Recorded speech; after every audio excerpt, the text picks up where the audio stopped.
Hola, muy buenas noches, bienvenidos al Diván, Psicología Integral al alcance de todos. Quiero agradecerles por estar acompañándonos en un programa más. Gracias por estar conectados con estos programas que nos ayudan a potenciar un poquito el conocimiento acerca de todo lo que nos sucede en la vida diaria. Hoy vamos a tener un programa muy bonito, voy a tener dos personas que van a desarrollar conmigo todo el contenido. Así que antes de iniciar con esto, voy a hablar acerca de Detalles Mida Chic. Recuerden que en Detalles Mida Chic encuentran los mejores detalles personalizados. Pueden acceder al catálogo y encontrar gorras, camisetas, tazas, plumas y todo lo que quieran para sorprender a sus seres queridos. Detalles Mida Chic, tu tienda de regalos personalizados. Y hoy vamos a hablar acerca de cómo manejar el cambio. Definitivamente la pandemia del COVID-19 trajo consigo muchísimas cosas que nos han hecho a nosotros reaccionar de diferentes formas. Hoy vamos a hablar un poquito acerca de los cambios fisiológicos, los cambios psicológicos en las diferentes etapas de nuestra vida. Y para eso hoy me acompañan la psicóloga Alba Zambrano, experta en autismo, y también la doctora Gabriela Altamirano. Ella es experta en geriatría y estoy muy feliz de compartir con ustedes el set. Buenas noches, chicas, ¿cómo están? ¿Cómo estás? Buenas noches. Buenas noches. Qué alegría verlas acá. Hoy estamos hablando del cambio. Considero que es un tema muy importante. A todos los seres humanos de alguna manera nos da miedo el cambio, pero definitivamente el cambio hace parte de la vida. Los seres humanos evolucionamos. Y hoy tenemos aquí dos preguntas que hemos seleccionado del público. Ellos nos han enviado estas preguntas y las vamos a poner en pantalla para que las respondamos las tres. ¿Cómo hago para no transmitir mi miedo a mi hijo? Bueno, esta pregunta es bastante interesante. Yo pienso que el miedo es algo muy natural. El miedo, como primera medida, hay que aceptarlo. Si como papitos tenemos un miedo, hay que aceptarlo porque aceptándolo podemos gestionarlo. Así que es bien interesante cuando nosotros vemos que este miedo llega a nuestras vidas, debemos revisar de qué manera podemos superarla. Si tocamos el miedo, lo podemos convertir en valor. Aprender a gestionarlo, a veces expresarlo, nos ayuda a reducir el malestar. Lo importante es que cuando hablemos de estos temas con nuestros hijos, le hablemos de la forma más natural posible para que ellos no sientan que es algo peligroso y de esta manera podamos transmitir el miedo. ¿Qué podrían decirnos ustedes? Albita y doctora Gabriela. Ok, empiezo. Muy buenas noches, querida Carol. Gracias por la invitación. Bueno, como se lo dijo, el miedo es parte de nuestro vivir. Es importante que nosotros tengamos miedo para poder tener una censura, si no, andaríamos sin censura por la vida. Entonces, lo importante desde el punto de vista enfocado a la infancia, pues, ¿no? Entendemos que como adultos nos toca ser el superhéroe de la película, nos toca ser como padres, nos toca ser los fuertes de la casa. Entonces, el mostrar una imagen de debilidad o una imagen de humano débil ante el hijo, pues se genera un punto de quiebre. Pero es importante también reforzar a los niños y entender que las emociones son válidas y que no importa la edad que tengamos, podemos ser vulnerables y eso nos hace más sensibles y más empáticos. Exactamente. Bueno, sí, realmente es muy importante lo que tú acabas de mencionar. Nosotros en la familia tendemos a mostrarnos como el superhéroe o la superheroína, donde las emociones no son válidas y precisamente una forma de enseñarle a los niños que somos humanos, que cometemos errores, que somos frágiles y que asimismo podemos levantarnos, es también comunicándoles lo que sentimos. Entonces, a través de un lenguaje asertivo podemos mejorar ese concepto que tenemos del miedo. Y doctora Gabriela, cuénteme. ¿Cómo estás? Muchas gracias por la invitación. Bueno, me gustó un tema ahorita una palabra que mencionó la psicóloga, Alba, ¿cómo estás? Hablando de que los niños corresponden a un grupo vulnerable, ¿no? Y esa palabra pues es algo muy que estamos palpando en esta realidad que nos ha tocado vivir. Albita pues habla de los grupos vulnerables, los niños. Yo como geriatra pues te hablaría un poquito de los adultos mayores, que son también pues el otro grupo vulnerable importantísimo que tenemos acá en la pandemia y que muchas veces pienso yo que está siendo olvidado, ¿no? ¿Por qué? Porque nos Así es. enfocamos en hablar de toda la parte salud física, de qué es lo que está ocurriendo, de medidas para tratar de evitar que nuestros abuelitos se contagien, ¿verdad? Pero nadie habla de qué es lo que está pasando con nuestros adultos mayores en este confinamiento que nos ha tocado vivir y que les está afectando pues sobre todo a ellos. Y cada vez Así más es. empezamos a encontrar pues distintos tipos de problemas. Y también es importante tomando esta pregunta, ¿no? ¿Cómo no transmitir mi miedo a mi hijo? Yo acá lo pondría como, ¿cómo no transmitir el miedo, la angustia que siento a mis padres también? Esa parte también es importante, hablar con ellos con sinceridad, hacerles caer en cuenta de que es una época difícil en donde todos necesitamos un cuidado mayor, pero sin ocultarles la realidad de lo que está ocurriendo, ¿no? A veces pasa que queremos encerrarlos en una burbuja y no hablamos las cosas como son, y eso también puede resultar contraproducente para ellos. Claro que sí, y sí, sí, sí, este tema de los adultos mayores es súper interesante y ahora más adelante que abordemos lo de los cambios, quisiera que nos aporte con ese conocimiento tan valioso y que realmente nos ayuda mucho y nos guía porque es un tema del que no se habla mucho y que todos deberíamos hablar. Vamos a responder la segunda pregunta y empezamos con el desarrollo de nuestro tema. Vamos a ver en pantalla y dice, ¿cómo enseñar la toma de decisiones a nuestros hijos? Bueno, esta pregunta es muy linda y muy importante como todas las que nos envían. Quiero iniciar diciéndoles que a veces los papás sentimos las ganas de imponer y de tener una conducta muy autoritaria para no perder el control de la situación. Entonces, es bien importante que tengamos un pensamiento flexible, es importante que pongamos límites adecuados en nuestros hijos y también les permitamos a ellos empezar a tomar decisiones. Por ejemplo, en conductas tan sencillas como si van a un restaurante, permítanle que él elija su menú.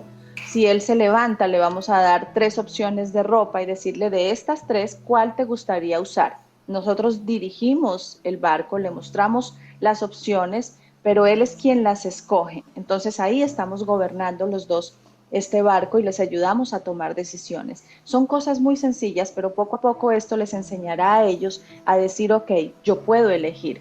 También existen momentos donde los niños dicen, no quiero hacerlo y debemos respetar esta situación. Por ejemplo, no quiero ir a esta fiesta en este momento, no tengo ganas de saludar de beso. Respetar ese no también ayuda a que cuando ellos crezcan digan, ok, mi opinión sí es válida. Así que mucha atención con esas imposiciones que hacemos. No tiene nada que ver con no poner límites, pero generar una toma de decisiones desde muy pequeñitos les facilita a ellos a convertirse en adultos asertivos y a no guardar. ¿Ok? ¿Alguna de ustedes quiere aportar algo más en esta respuesta? Albita. Pienso que esta parte, pues, ¿no? Esta toma de decisiones, esta seguridad que nosotros le podemos brindar a nuestros hijos, empieza desde edades tempranas y esto debe mantenerse a lo largo de la vida. En lo Así que a mí es. me corresponde, ¿no? Por la especialidad que yo hago, sucede con frecuencia de que ya cuando nuestros papitos, por ejemplo, están ya mayores, muchas veces se les empieza a limitar y se les empieza a quitar esa libertad de poder escoger o poder decidir sobre ciertos temas cuando aún ellos todavía lo pueden hacer.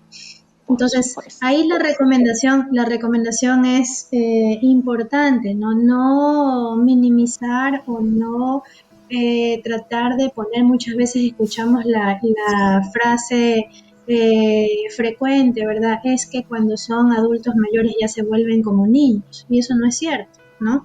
Eso no es cierto porque son personas que ya tienen su criterio formado y no tenemos nosotros Por que supuesto. tratar de llevarlos o bajarlos a otra etapa porque no es así. Entonces, si bien es cierto que la formación empieza desde temprana infancia, pienso yo que esto tiene que ser respetado y mantenido a lo largo de la vida, siempre y cuando la persona todavía lo pueda llevar a cabo, ¿no? Excelente, me encanta porque realmente con las mejores intenciones se pueden obtener los peores resultados y estas son cositas que la gente no las sabe y tiende a repetirla. De hecho, utilizar este lenguaje de hablarles como bebés, pues realmente lo que les están diciendo entre líneas es comunicándole, eres incapaz y estás regresándote a una etapa de bebé que ya culminaste. Entonces sí es bien interesante y para eso vamos a darle apertura a nuestro tema de hoy que es cómo manejar el cambio. Precisamente cuando hablamos de todas las etapas, tenemos que considerar que el cambio hace parte de nuestras vidas, que nosotros gracias al cambio podemos encontrar también todos esos matices que nos da la vida, todas estas situaciones que nos hacen ver que la vida también es interesante. Si todo se mantuviera estático, sería bastante también complejo, sería desgastante, ¿no? Entonces vamos a iniciar con nuestro primer paso que dice, gracias a los cambios podemos verificar qué significa cada etapa. Hablando un poquito, doctora, de la etapa del adulto mayor, nosotros, ¿cómo podríamos enfatizar estos cambios y cómo ellos lo están afrontando en la etapa actual de pandemia? Los cambios que ocurren a medida que sucede este proceso de envejecimiento son a todo nivel, ¿no? No solamente a nivel físico, que empezamos a observar ciertas cosas. Será frecuente, ustedes habrán escuchado, por ejemplo, que a veces los abuelitos ya no quieren comer como comían antes, ¿no? Y eso tiene su base orgánica, eso tiene su explicación fisiológica. Se me ocurre, por poner un ejemplo, ¿no? Disminuyen terminaciones nerviosas que hace que se mueva un poquito mejor toda la parte intestinal y por eso ellos se sienten más llenos y ya no quieren comer. Y así un sinnúmero de situaciones que ocurren en el organismo explican todos estos cambios físicos. Pero no hay que dejar de lado la parte mental. Es frecuente que a medida que aumenta la edad cada vez empecemos a tener un mayor número de olvidos, que son llamados olvidos benignos, ¿no? Sin embargo, es importante aprender a diferenciar cuándo esto ya constituye realmente un problema. Ahora, ¿qué estamos viendo en estas épocas de confinamiento? Que personas que ya tenían algún deterioro cognitivo, que es el nombre que se le da a estos olvidos patológicos, esto se está incrementando, está aumentando en estos tiempos. ¿Por qué? Porque si la persona pasa en casa, ¿verdad? No tiene mayor interacción, a veces solamente con su pareja o con un hijo que vive ahí, pero ya no interactúa con otras personas, ya ha salido de su vida cotidiana. Entonces todo esto realmente les empieza a afectar a nivel psicológico y este tipo de problemas se están acentuando. Problemas de pérdida de memoria, problemas de depresión, ansiedad, alteraciones de sueño. Son situaciones frecuentes que, si bien es cierto, tienen su base fisiológica, se están aumentando, están incrementándose debido a estos cambios que hemos tenido, que fueron cambios pues inesperados, ¿no? Yo creo que nunca nadie de nosotros se nos ocurrió, si nos remontamos, hablamos del 2019, que podíamos atravesar alguna situación así, ¿no? Pero bueno, tenemos que aprender a enfrentar de forma positiva y esto pues involucra también al grupo de personas adultos mayores, no dejarlos solos, ayudarlos, aunque sea a través de videollamada, a través de videoconferencia, a través de algún mensajito de teléfono. Lo importante es que ellos no se sientan solos, que continúen interactuando de alguna manera para evitar todo este tipo de cambios que están haciendo pues que cada vez estas situaciones se vuelvan más frecuentes y estos son uno de los motivos importantísimos que tenemos actualmente en consulta. Así es, claro que sí, doctora, y muy importante lo que nos está diciendo. Es nuestra labor no solo protegerlos físicamente, que sabemos que son una población vulnerable, sino también atender esas necesidades que tiene como ser humano, como todas las personas de la casa, ¿no?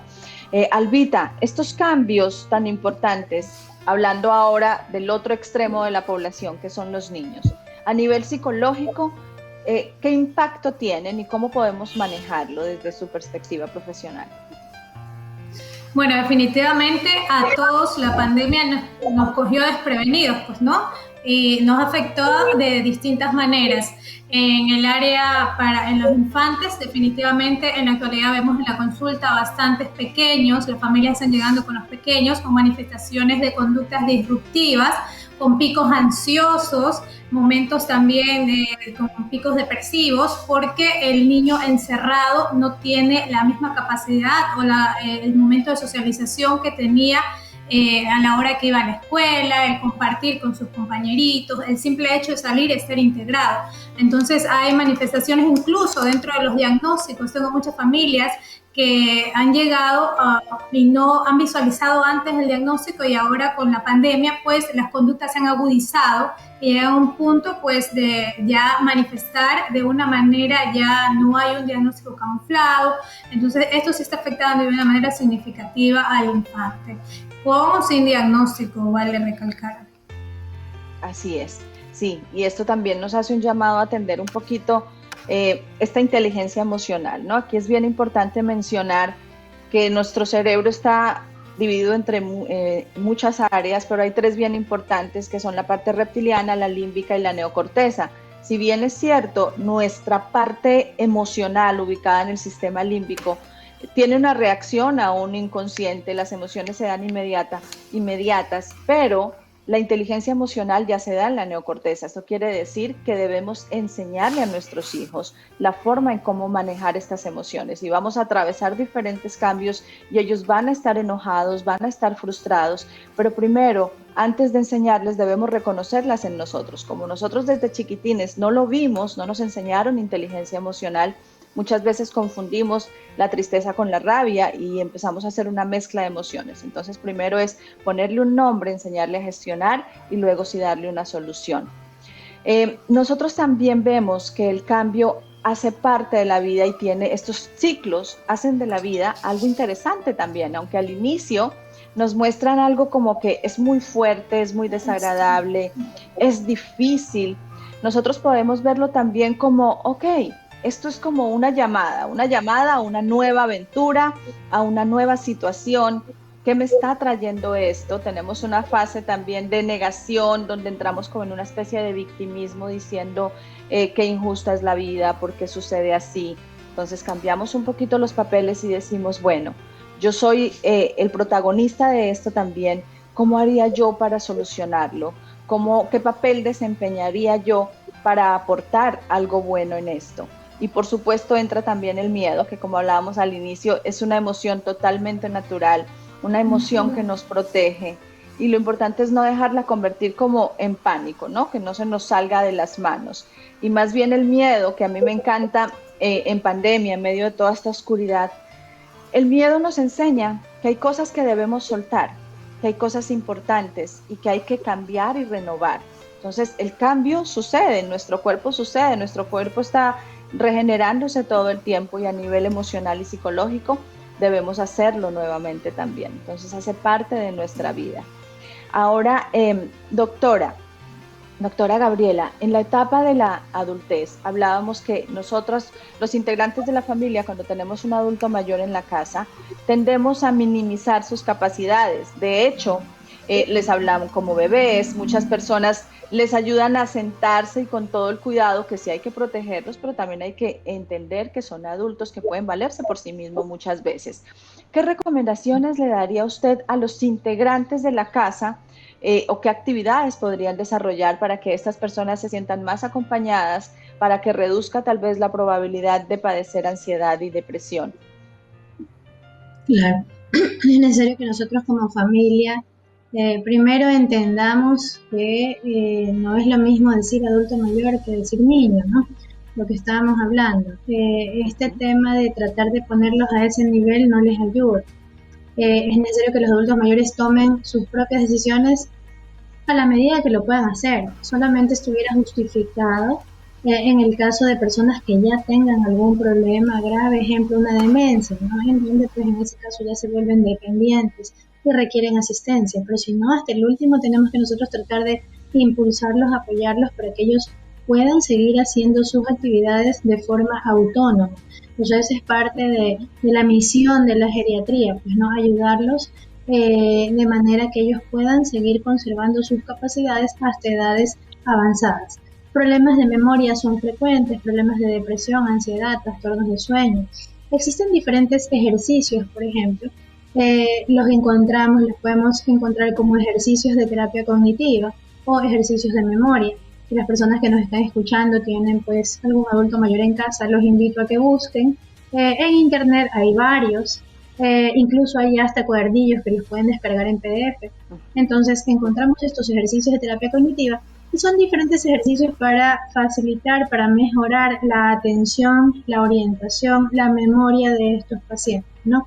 Es fácil decir, haga crucigramas, haga sopa de letras, vaya y lea el periódico, pero hay muchas cosas más que podemos hacer. Por ejemplo, ejercicios como copia de figuras, copia de dibujos sencillos, pues no tratar de buscar siempre algo sencillo para que ellos lo puedan realizar sin problema y no tengan tampoco esa sensación de frustración en caso de que no lo puedan hacer.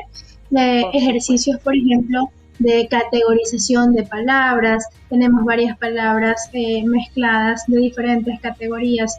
Ejemplo, se me ocurre frutas, apellidos, ciudades. Entonces ellos van a escoger dentro de este grupo y los van a tratar de poner en el lugar correcto, encontrar diferencias entre un dibujo y otro, lectura comprensiva. O sea, hay muchas cosas que podemos trabajar con ellos. Ejercicios manuales, de pronto si en algún momento les gustaron manualidades, ¿verdad? Siempre tratando de buscar cosas que no les generen ninguna posibilidad de daño, ¿no? ¿A qué me refiero con esto? Muchos de ellos tienen problemas cataratas, problemas de generación de mácula, entonces no los voy a poner yo a bordar cuando no lo pueden hacer y se van a lastimar los dedos, ejemplo. Pero tenemos otro tipo de cosas en FOMI que no les van a generar ningún daño y ellos lo pueden hacer. Entonces, en todas estas cosas es necesario motivarlos. Y lo que siempre yo les digo es no dejarlos solos. Si el hijo vive allí en la casa, la cuestión es no le imprima el cuadernito y se lo dejen, no, siéntese un ratito, una media hora, 40 minutos con su mamá, con su papá y vamos a trabajar en conjunto. ¿Para qué? Para asegurarnos que realmente él lo esté haciendo. Videollamadas, siempre estar pendiente de los papás, cuestiones como hacerles las compras, despensa, todo ese tipo de cosas ayudan y hacen también que esta persona se sienta integrada dentro del núcleo familiar, se sienta protegida, sienta que está recibiendo esa ayuda de parte de su familia. Así es. Por supuesto, sí. De hecho, en terapia, iniciando la pandemia, yo les decía a los familiares, es muy importante alimentar también, a los adultos mayores les encanta hablar de sus épocas pasadas. Entonces funciona mucho y me parece muy lindo y muy terapéutico sentarse a ver los álbumes de fotos, recordar esos momentos lindos, pedirle la opinión, verlo al adulto mayor como la persona sabia del hogar, hace que ellos se sientan muy útiles y, ¿por qué no?, también hacerlos participar incluso en emprendimientos. Si vemos el caso del coronel de KFC, empezó a una edad totalmente adulta, rompiendo cualquier tipo de paradigmas y ha trascendido a través de los años. Así que no minimicemos las capacidades de un adulto mayor, revisemos que necesitan compañía, pidámosles opiniones y es un tiempo de calidad porque finalmente ellos entregaron todo de ellos cuando éramos pequeños y ahora es nuestra labor también hacer esa contención emocional, no solamente médica ni fisiológica, sino también emocional. Albita, y las recomendaciones para asumir los cambios en el caso de los niños. Ahora vemos muchos hogares en estas, tal vez en una presión inmensa de estar todo perfecto, de que los niños tienen más tiempo, de que no saben qué hacer. Yo les recomendaba muchísimo el baúl de las expresiones, donde escriben en un papelito cómo se sienten durante toda la semana y finalizando la semana se lee y esto hace que ellos gestionen sus emociones y aprendan a expresar. Albita, ¿qué podríamos recomendarles? Bueno, sí, además de eso, Carol, también dentro de los procesos de niños es importante entender que el aburrimiento es parte de su proceso. Entonces, tener momentos de aburrimiento también sirve. Gestionar las emociones, tener estos momentos donde el niño también tenga la conexión con la familia. Ahora que se maneja mucho el trabajo en casa, las familias tienen más conexión. Fue algo que a mí me gustó mucho en ese tiempo de pandemia cuando yo hacía sesiones Zoom. Mis niños que tienen diagnóstico de autismo, las familias trabajan muchísimo y cuando estuvieron dentro de casa hubo mucha conexión emocional, algo que ayudó hartísimo a su proceso. Entonces, a manera general, el respetar las emociones, escuchar, validar, tener tiempo de calidad. A veces se justifican diciendo que trabajo todo el día y entendamos aquí que el tiempo es oro. Si de todo el día que trabajas tienes 5 minutos de calidad para dar a tu familia, a tus niños, pues eso es válido y es significante para tu pequeño. Entonces recomiendo bastante juegos, la parte lúdica, ejercicios dentro de casa, no solo enfocarse en la parte pedagógica, porque el objetivo es que crucen el año escolar. y a la final ellos también están en un proceso de adaptación que no ha sido fácil. Si para nosotros como adultos nos costó esta transición a la cual no estuvimos preparados y todavía estamos en ese cambio, para el niño ha sido, en realidad son los verdaderos guerreros de esta pandemia, y ha sido que lo han aceptado de una manera muy feliz. Yo lo considero así, muy feliz y muy pasible, muy pacientes con nosotros en el ajustarse y teniendo a papá y a mamá dentro de casa. Cuando nosotros hemos hecho seguimiento, algo significante para ellos ha sido papá y mamá están en casa todo el día. Entonces, al principio fue muy emocionante hacer ese acompañamiento con la familia, ver a papá y a mamá conectados haciendo un proceso terapéutico que cuando yo lo manejé en un inicio era muy difícil tener a los dos padres en terapia, y yo en tiempo, cuando recién empezamos la pandemia, se dio. Entonces, como significante eso, dentro de casa podemos hacer, no es necesario enfrascarnos en que no estamos saliendo, no podemos socializar afuera, pero dentro de casa podemos hacer el jardín, dentro de casa podemos hacer la casita, dentro de casa podemos hacer el juego simbólico, y es muy gratificante para el niño y la niña que papá y mamá estén involucrados en ese proceso. Por supuesto, y esta es la mejor oportunidad. Vamos a tener altos y bajos, es natural también que papito y mamita se cansen, es natural que los abuelitos no estén con el mejor genio todos los días, pero también vamos a poner esta milla extra como seres humanos y verificar qué puedo hacer yo de positivo dentro de toda esta oscuridad. Y precisamente esto da pie a hablar un poquito de la agilidad emocional, que la agilidad emocional tiene que ver con el conectarse con uno mismo y con el mundo de una forma saludable. Los cambios hacen parte de la vida. Si la vida no cambiara y si fuéramos algo estático, sería algo catastrófico también. Entonces, si yo me relaciono conmigo bien y con los demás de una forma saludable, pues vamos a tener una sociedad también bonita. Si nos damos cuenta, el cambio empieza por uno. Así que el último punto que quería hablar era, ustedes consideran que necesitamos coraje para atravesar estos cambios. Coraje, que me encanta esta palabra porque se deriva de la palabra corazón, lo que quiere decir que el coraje implica poner ganas, poner una emoción fuerte, poner también una perspectiva valiosa, atravesando, dándonos permiso para sentir, pero también permiso para actuar. ¿Qué opinan acerca del coraje para atravesar por estos cambios? Albita. Claro, o sea, definitivamente... Adelante. Sí, no, está muy bien. Sí, adelante. Yo digo que definitivamente, pues esto es algo que estamos necesitando todos, ¿no? Y en todas las edades. Me ha gustado mucho esta reunión, porque pienso yo que estamos abarcando de forma global, ¿verdad?, lo que está ocurriendo desde las diferentes perspectivas, tanto lo que ocurre en niños a edades tempranas, lo que nos está ocurriendo a nosotros, que somos pues la fuerza productiva que salimos, tenemos que trabajar y no podemos parar a pesar de las situaciones difíciles que estamos atravesando. En el caso de nosotros, personal de salud, es algo bien difícil, y yo creo que hemos sido de los que más nos hemos visto afectados, no solamente física, sino psicológicamente. Y nos ha tocado pues sacar este coraje, sacar fuerzas de donde no hay para tratar de seguir adelante, porque si nosotros no ponemos nuestro granito de arena, entonces ¿quién lo va a hacer, verdad? Alguien tiene que ponerle el pecho a las balas y tratar de frenar esta pandemia como de lugar. Entonces realmente nos ha tocado a todos adaptarnos. A mis viejitos pues también han sido afectados, recibían pues sus visitas los fines de semana, los hijos, los nietos, salían por ahí a dar a su vueltita, y ahora están privados de hacer todo esto, pues no, claro. Obviamente tratando de resguardar su salud física, pero con consecuencias emocionales importantes. Entonces yo creo que sí es algo que hemos necesitado todos, en todas las edades definitivamente, y que vamos a tener que seguir armándonos de ese coraje y ese valor para poder salir adelante. Ya ha pasado más de un año, todavía no le vemos fin a esta situación, pero siempre pues manteniendo viva la esperanza de que en algún momento, trabajando juntos como lo estamos haciendo, la situación, las cosas tienen que empezar a mejorar. Así es, doctora, qué lindas palabras, realmente sí, y admiración total hacia la parte médica, y como usted decía, que ha sido una de las profesiones más fuertes, que ha tenido que sacar fuerza de donde no la tienen. Enfrentarse a esto no debe ser nada fácil y los aplaudimos y tienen todo el derecho de sentir también, de administrar las emociones, que eso debería ser obligatorio en pandemia, que la parte médica tenga este soporte emocional por parte de psicología, pero bueno, subamos la voz para que esto llegue a ser así, podamos tener una vida más bonita dentro de todo este momento tan difícil. Albita, la escucho, ¿qué piensa del coraje en estas situaciones?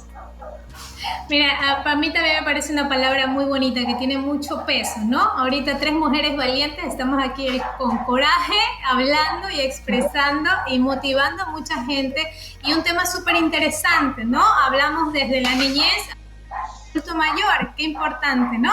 Para hablar. Y yo quisiera decir, bueno, la palabra cambio creo que a todos nos pone a pensar mucho, ¿no? Pero sabemos que la vida es un juego entre el cambio y la continuidad. Como decía hace rato usted, el quedarnos estáticos tampoco nos viene bien. La dialéctica nos obliga a movernos todo el tiempo, desde que nos levantamos de la cama hasta el momento que nos vamos a dormir. Y este cambio es importante en la transición como seres humanos y lo necesitamos. Aunque a veces creemos y estamos enfrascados que no somos capaces de poder llevar o poder cargar con este proceso, pues es ese mecanismo de defensa en realidad el que nos paraliza. Pero es un proceso que se da de a poco y que nos viene bien a todos. Los árboles no se mueven, no están estáticos, ellos tienen solo 2 opciones, crecer y que los corten. Nosotros tenemos la capacidad de poder movernos e ir evolucionando con el cambio. Así que es una palabra que puede sonar fuerte, pero es necesaria. En este tiempo de pandemia hemos pasado por tantos cambios que a la final hemos crecido y todavía nos falta, pero hemos llegado a un punto de madurez emocional y de mucha empatía y de contención emocional que podemos, sacarle el lado bueno de esta situación. Entonces los cambios son necesarios. Qué lindo, sí, qué lindas palabras, Albita, muchísimas gracias. Realmente ha sido maravilloso estar con ustedes. Vamos a pasar al área de la metáfora, pero antes de contarle esta metáfora, quiero agradecerle a Chut Producciones por hacer posible el diván. Pueden acceder a su catálogo y encontrar la mejor cobertura en videos corporativos, institucionales, bodas, capacitaciones, animación, videoclips, canales digitales y todo lo que quieras, con entrenamientos de profesionales. Chut Producciones, tus ideas, nuestras metas. Y vamos a finalizar. Quiero contarles una metáfora, agradecerles también por haber estado aquí, por hacer parte de estos temas tan increíbles, por sumarle a la sociedad con su conocimiento, con su parte también tan humana para hacer crecer de alguna manera esta sociedad. Vamos a iniciar con la metáfora. Había una vez un lugar muy hermoso y habían muchos animalitos. De pronto, en el bosque había un perrito que estaba caminando de izquierda a derecha y de derecha a izquierda. Llegó un momento en que se sentía perdido y vio que al fondo había una habitación. Se acercó y abrió la puerta y se encontró con una cantidad de perros. Y eran muchos, muchos. Y él ladraba y ellos ladraban. Y el perro se asomó y dijo: uy, tengo un poco de miedo, mejor me voy, estoy asustado. Y salió. Los perros se pusieron furiosos y él se fue de ahí corriendo. De pronto llegó otro perro que también estaba deambulando. Abrió la puerta y se metió en medio de los perritos y dijo: ¡qué perros tan amistosos! ¡Qué hermosos! Y empezó a acercarse, comió con ellos, compartió, hicieron siesta y se quedó absolutamente feliz. Luego los 2 perritos se encontraron en el camino y al final del camino vieron que había un sabio y le preguntaron al sabio: ¿qué clase de habitación es esa? ¿Por qué es tan rara? Y el sabio le dijo: no es rara, o sí, a veces encontrarse con la realidad interna es extraño. En esa habitación solo hay espejos. Así que muchas veces queremos cambiar lo externo, pero debemos cambiar acá adentro para ver cosas más lindas afuera. Les agradezco muchísimo por estar aquí en el diván. Gracias por todos sus aportes. Esto ha sido todo por hoy. Les mando un abrazo y nos vemos el siguiente programa. Muchas gracias, doctora Albita. Muchísimas gracias. Gracias. Gracias.